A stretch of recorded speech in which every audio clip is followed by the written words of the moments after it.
আজ হচ্ছে শীতলা অষ্টমী, আর এই শীতলা অষ্টমীর দিন সকালবেলা মায়ের পুজো দিলাম কেমন করে, এত ভিড়ে মাকে কিভাবে দর্শন করলাম তার সম্পূর্ণ ভিডিও তোমাদের সামনে তুলে ধরবো। ছেলেদের জন্য আলাদা লাইন ও মেয়েদের জন্য আলাদা লাইন, এবং মন্দিরটিকে খুব সুন্দর করে ঝাড়বাতি দিয়েও সাজানো হয়েছে। প্রায় 200 বছরের পুরনো এই মন্দিরে কিভাবে পুজো দেয়া হলো সম্পূর্ণ ভিডিওর মাধ্যমে তোমাদের সামনে তুলে ধরবো। তাই ভিডিওটা কেউ স্কিপ করো না, প্রথম থেকে শেষ পর্যন্ত দেখতে থাকো। পুরো চ্যানেলটা সাবস্ক্রাইব করে অল বাটনটা ক্লিক করে দিও যাতে পরের ভিডিওটা তোমাদের সামনে এসে হাজির হয়। গুড মর্নিং সবাইকে, ওয়েলকাম টু মনময়ূরী ব্লগস। আজ হচ্ছে মহা অষ্টমী, আর অষ্টমীর দিন সকাল সকাল আমি চলে এসেছি পুজো দিতে। শীতলা মায়ের মন্দিরে যাওয়ার সময় দেখি বহু ভক্ত মায়ের জন্য দণ্ডি কাটছে। দেখতেই পাচ্ছ, দণ্ডি কেটে এগিয়ে চলেছে মায়ের মন্দিরে। এটা হচ্ছে রেলগেটটা বেরোলেই মায়ের মন্দির, এবং প্রচুর মানুষ দণ্ডি কাটতে কাটতে এগিয়ে চলেছে, এবং চারিদিকে অনেক ফুলের ডালা বসেছে। যারা এখান থেকে পুজো কিনে নিয়ে যেতে চাও তারা এখান থেকে পুজো কিনতে পারো, এবং মন্দিরের সামনেও অনেক দোকান রয়েছে। দেখতেই পাচ্ছ বহু ভক্ত দণ্ডি কেটে এগিয়ে আসছে মায়ের মন্দিরে। দেখতেই পাচ্ছ এখানে শিব ঠাকুরের অনেক মূর্তি বিক্রি হচ্ছে। আমিও ধীরে ধীরে মন্দিরের দিকে এগিয়ে চলেছি। দেখতেই পাচ্ছ এখানে নিমকি গজা বিক্রি হচ্ছে। এই রাস্তা ধরেই সবাই দণ্ডি কেটে মায়ের কাছে এগিয়ে চলেছে। মা খুব জাগ্রত। তোমরা যারা যারা আসোনি, আজকে কিন্তু সারাদিন অষ্টমী আছে, এসে পুজো দিয়ে যাও।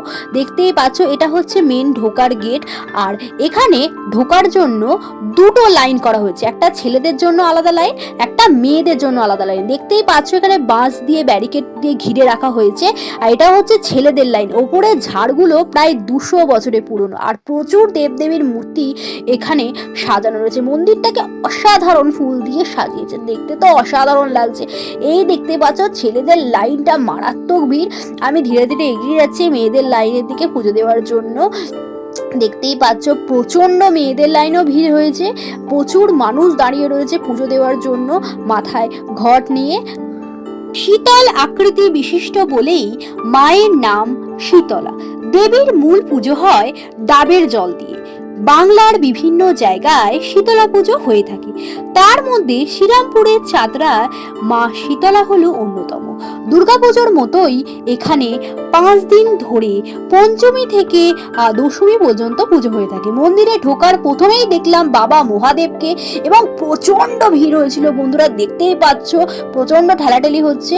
তোমাদের মায়ের কাছে দর্শন করাতে নিয়ে যাচ্ছি বন্ধুরা।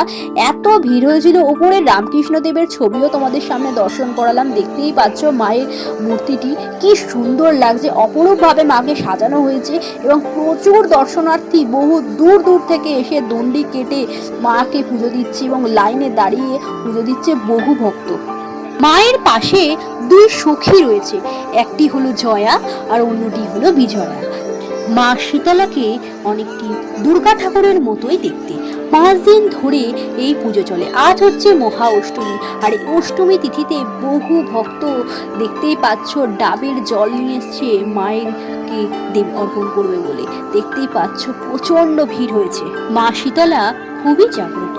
মা শীতলা গাধার পিঠে ঝাঁটা ও কলসি নিয়ে বসে। পুজো দেয়া হয়ে যাওয়ার পর আমি ধীরে ধীরে লাইন ঠেলে বাইরের দিকে বেরিয়ে এলাম। দেখতেই পাচ্ছ মন্দিরটি অপরূপ সৌন্দর্যে সজ্জিত হয়েছে, যা দেখতে তো অপূর্বই লাগছে। আর এখানে বাবা মহাদেব বসে রয়েছে। আমার তো অসাধারণ লাগলো চিত্রটা। তোমাদের কেমন লাগলো আমাকে কমেন্ট করে অবশ্যই জানিও।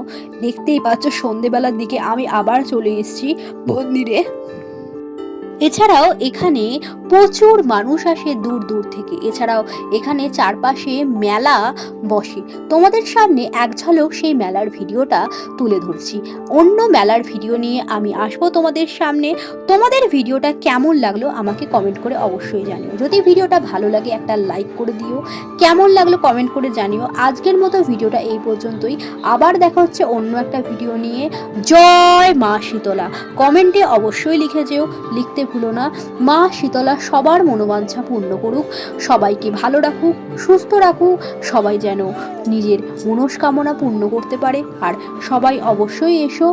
ভিডিওটা ভালো লাগলে অবশ্যই চ্যানেলটা সাবস্ক্রাইব করে অল বাটনটা ক্লিক করো।